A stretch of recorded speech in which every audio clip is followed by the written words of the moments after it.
to join in. And so for those who don't know what a royalty is, simply royalty is the percentage, is the amount of money you get, is your payment for being an artist. Hello, hi, Dakey is here. Hey. Hello. Yes, how are you doing now? Hi, Tayo. Good to see How you you. doing? I'm fine, I'm good. You look good as usual. All right, so just go straight to business. We're talking about royalty sharing percentage. So we'll, basically, some people don't even know what royalties are. I Okay. want to think some people even know what it is, but we'll just start by way of introduction, what royalties are and types of royalty. Then there's something really interesting I would like to share with you all. Some comments. I did a poll 2 days ago or 3 days ago and asked who do you think should have the higher percentage when it comes to royalty sharing, Okay. the musical artist or the promoter or the recording company. So we just get started. Please just let us know what royalties really are. Thank you, Nafi. Okay, basically, I think we are having this live because we're trying Yeah. to make this whole royalty jamboree as simple as it could be Yes, for yes, artists and other people who are not so knowledgeable in the field to be able to know what yes, their rights are. So I'm going to use the most simple English possible. Royalty yes, simply means, in layman terms, that the money that is due to an artist for the yes, purpose of exploiting their song. Meaning that if someone uses your song for one thing or the other, the money that is due to you for such yes, exploitation is what is called your royalties. yes, Simply put. And these royalties come in four major parts. You have the print royalty, which is yes, maybe the composition of your lyrics. You have the mechanical royalty, which is the royalty yes, that is due to you every time that your music, your master is being reproduced, either yes. through a vinyl or through a cassette or through a CD, Or through online whatsoever stream. means, through online streaming, through downloads. Every time your music is being reproduced, you're Yes. entitled to a certain amount of funds, which is called the mechanical royalties. Now All we right. also have, we also have what is called the performing royalties, public performance royalties. These royalties are due to you whatsoever time that your music is being performed in public, maybe through a TV media, through radio stations, at a bar, in a bank. There's In a some amount of funds hotel, that is due right? to, and that money is what is called, and that money is what is Yes. called your performance rights royalties. So basically, you as an Okay. artist, definitely you are into that business to make money, of course. So royalty is the Exactly. money, is that profit, the reward for your intellectual For the property, for your hard exploitation of work, your info, right? yeah. Yes, for the exploitation. Yes. Okay. So I have I would like to just share some of the responses I got over the weekend. I asked the question on Twitter and on my Instagram story. I said, what are your thoughts Okay. on royalty sharing percentage? Who should have a higher share? Artist, recording company, or promoter? So let me tell you what, just quickly, just what a couple of I'm people said. curious. Yeah. Yes, all right. So someone here says artist. And I asked, why do you think the artist should get a larger share? And here's his reason. He says, there's no substitute for intellectual property. It's a divine gift. If the artist were rich enough, the recording company and promoter could be his employees. Is that not funny? Oh yeah, funny Interesting, but right? somehow true. Mm-hmm. Yes. Okay, here's what someone else has to say. Okay. Okay. And then he said the artist, okay, this again saying the artist, of course. The artist, IP goal is to protect the artist, the originator. So, and then I asked, what do you think about the investor? Because I'm curious, like you're explaining the artist. How about the person putting in so much money, investing Money, into this yeah. artist to make him that famous person, or to even make his work known, publish his work, and distribute his work? How about that Yeah. person?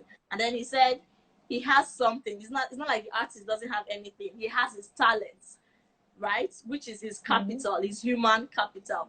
Well, Yeah. no doubt they both need each other. That's what this person has to The say. saying. Okay. Uh, Let me see if I can just read one more or two more. Okay, someone here on Twitter says, in a perfect world, the work put in would be quantifiable enough for fair distribution of the shares across the board, so that everyone gets a proper ROI, that's return on investment, As long as everyone is getting their investment back plus some extra, I would say 10% more is pretty reasonable. So I want to believe when it says 10% more, it means 10% more for the artist. Apparently, everyone is just thinking the artist should get a larger share since he's the creator, the originator of the music. And I would just like to say this. Well, you are the guest here, you are the experts here talking to us. I'd just like to say this, following what they've been saying, it appears people are being sentimental. I wouldn't know. It appears to me like they're being sentimental, right? Of course, they're like, the artist that is the one, is the talent, is the intellectual person, is one with the intellectual property rather. And then no one is thinking of, there are especially upcoming artists that do not practically really have so much, or let's say nothing, not really nothing. They have their intellectual property, of course, but they don't have the finances to even make their works to push the music. So there are so many other players involved in this industry, in this business, and it is business, like I said. So people have to make money, and how do they make money if you're thinking the artist should just have the larger chunk of the entire royalty? So what's your view on that from the responses I've given so far, and then your own opinion, please?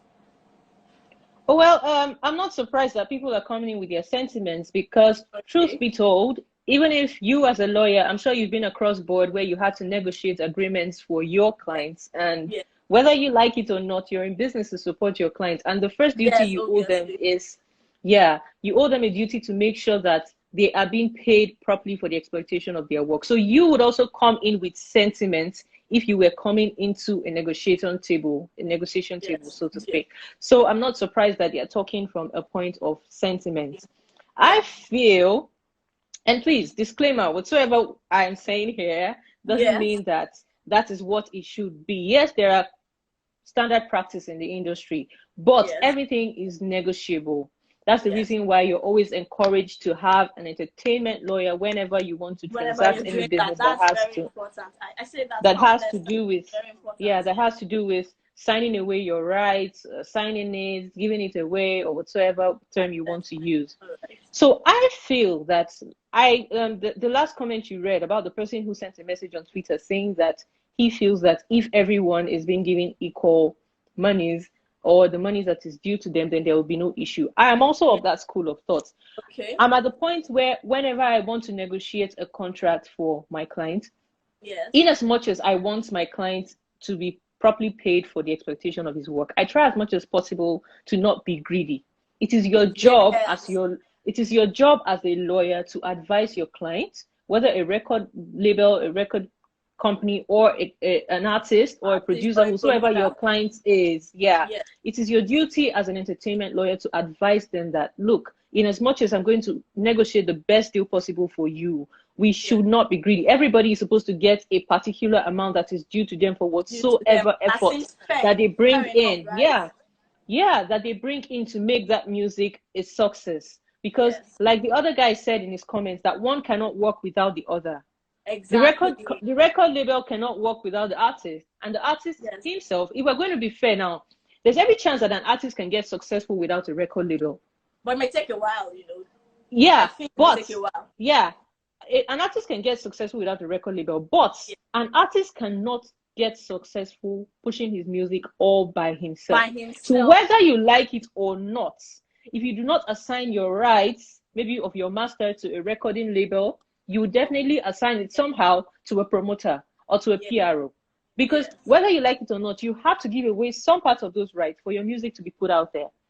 So if you say you want to own your masters alone, you want to own 100%, I'm sorry, you're going to end up playing your music to your family members alone.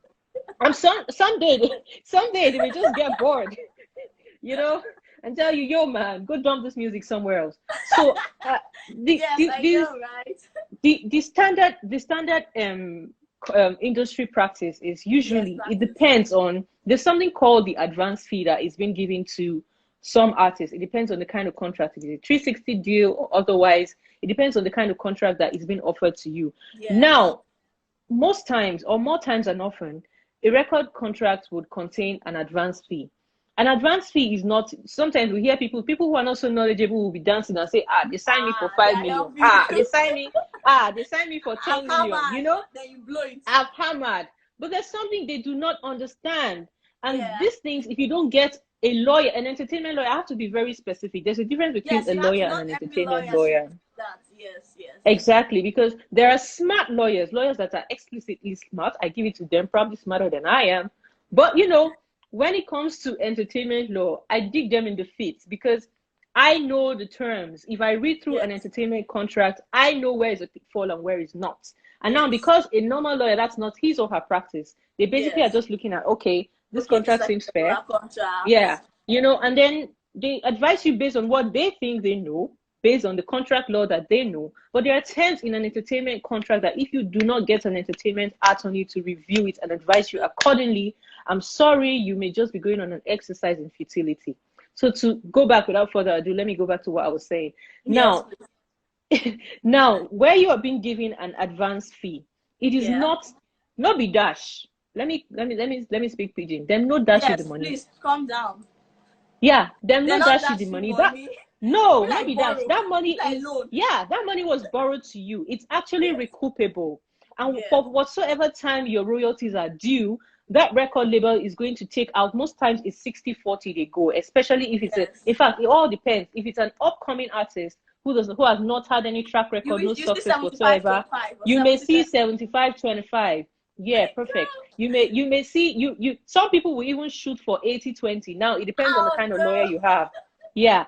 So if you have a good lawyer that has lawyer with him to review, an entertainment lawyer with him to review the contract, terrible. That job already. Terrible. Yes, so if you have a lawyer who has a good game on negotiation, you may be lucky as a new artist who has no track record. You may be lucky to get as much as say 70-30. If not, you'll be going home with 15-85 or 75-25. Now, so let me make your bones rattle under your skin a bit more. Okay. Out of that 75-25 now, after giving you that 5 million, where they go, they shout, say, then sign me 5 million.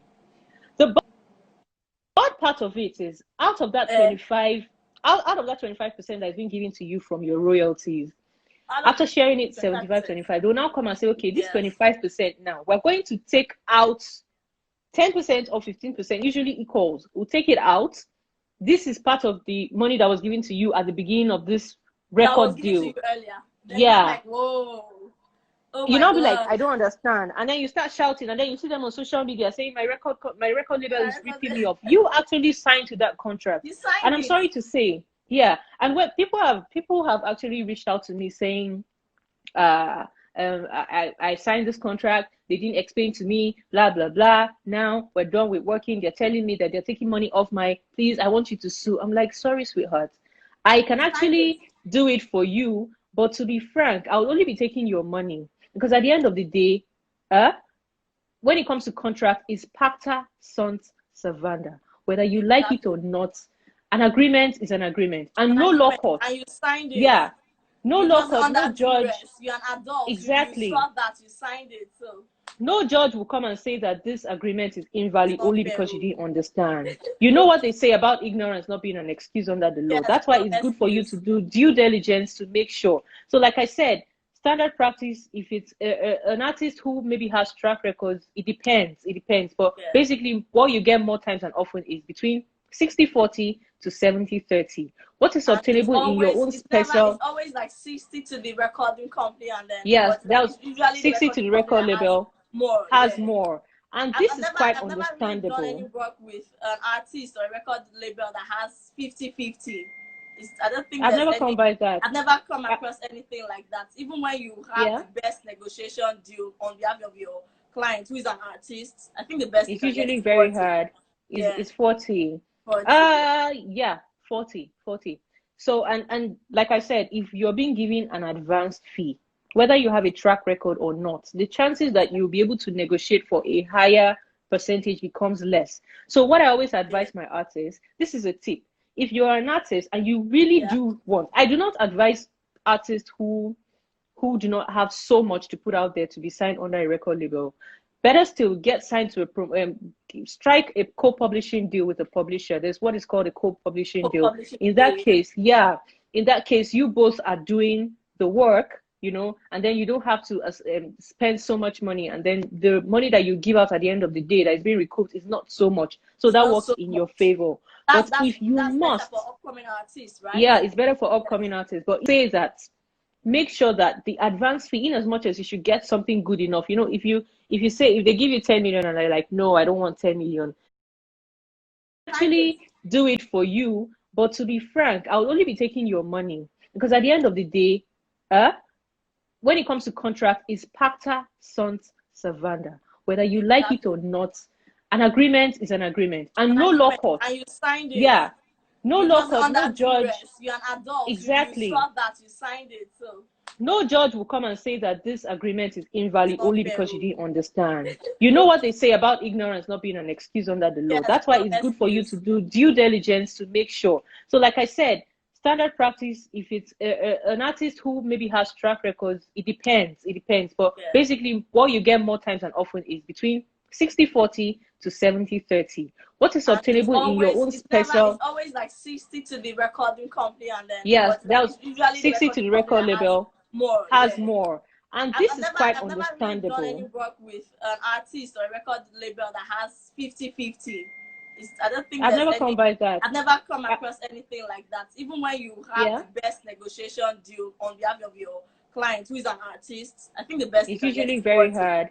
It's 40. 40. So and like I said, if you're being given an advanced fee, whether you have a track record or not, the chances that you'll be able to negotiate for a higher percentage becomes less. So what I always advise my artists, this is a tip. If you're an artist and you really do want, I do not advise artists who do not have so much to put out there to be signed under a record label. Better still, get signed to strike a co-publishing deal with a publisher. There's what is called a co-publishing deal. In that case, you both are doing the work, and then you don't have to spend so much money, and then the money that you give out at the end of the day that is being recouped is not so much. So that works in your favor. But if you must, better for upcoming artists, right? Yeah, it's better for upcoming artists. But if you must sign a record label deal or a record contract deal, I would say that make sure that the advance fee, in as much as you should get something good enough, if they give you 10 million and they're like, no, I don't want 10 million, just give me 200K, only because you're trying to shy away from, or you're scared of the recoupable funds. It's not going to work at your advantage. You may think that it's working to your advantage because you don't want to take so much, so that you don't take so much of your royalties. But here is the round side, the other side of the round ball.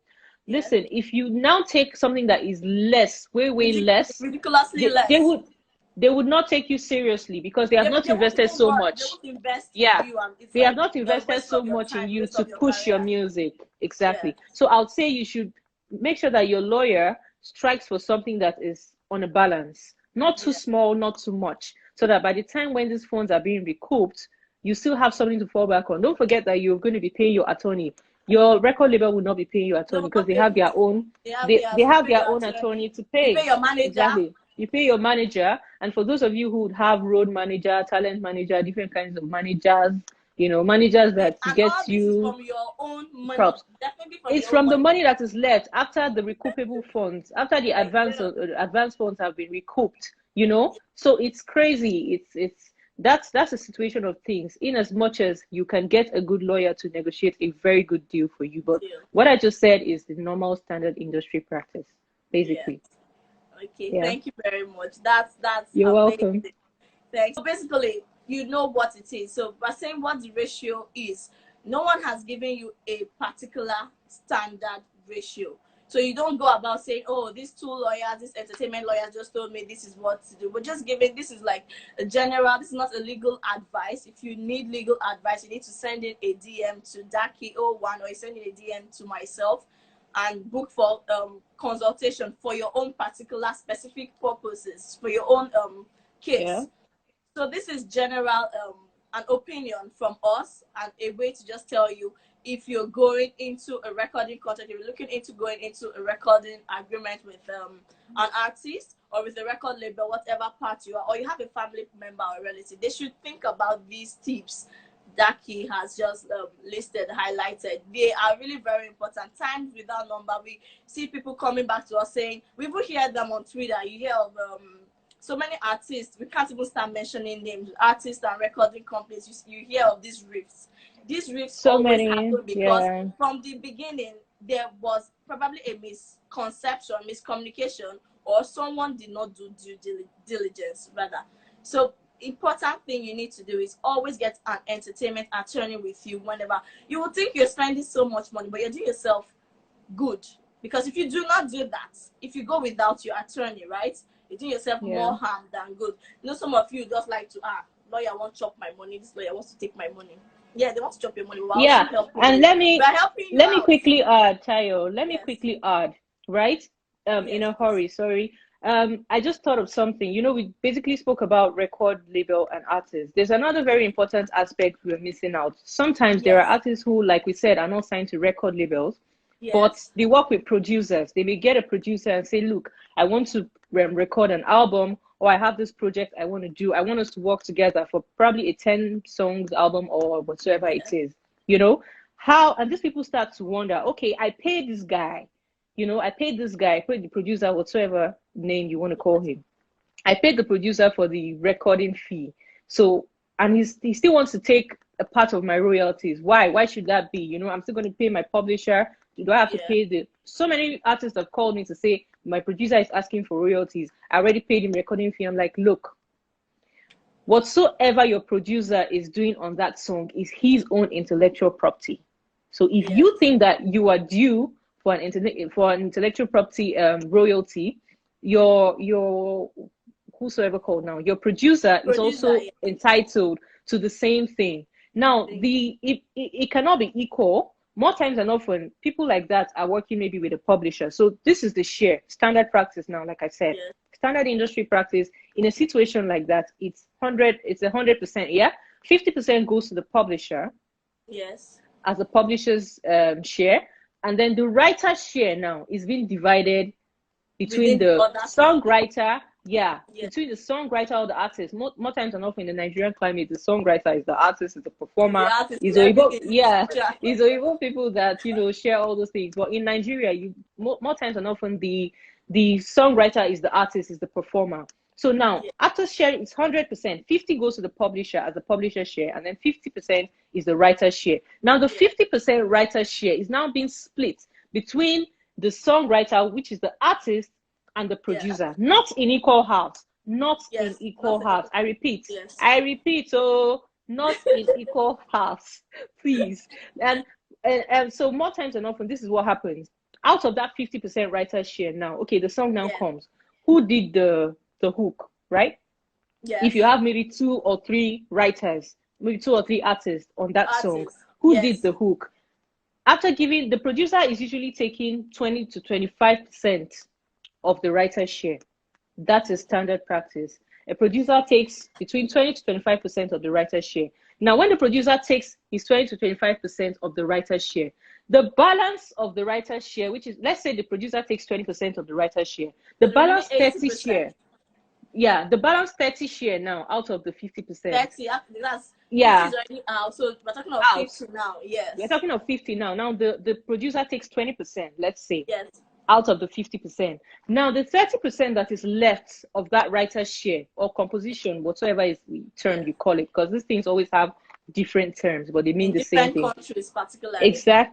Exactly. Now the balance 30% now goes. This is what happens. Okay, this is the song. Normally, the hook takes 50%. Whoever did the hook, because that's like the largest and most important part of a song.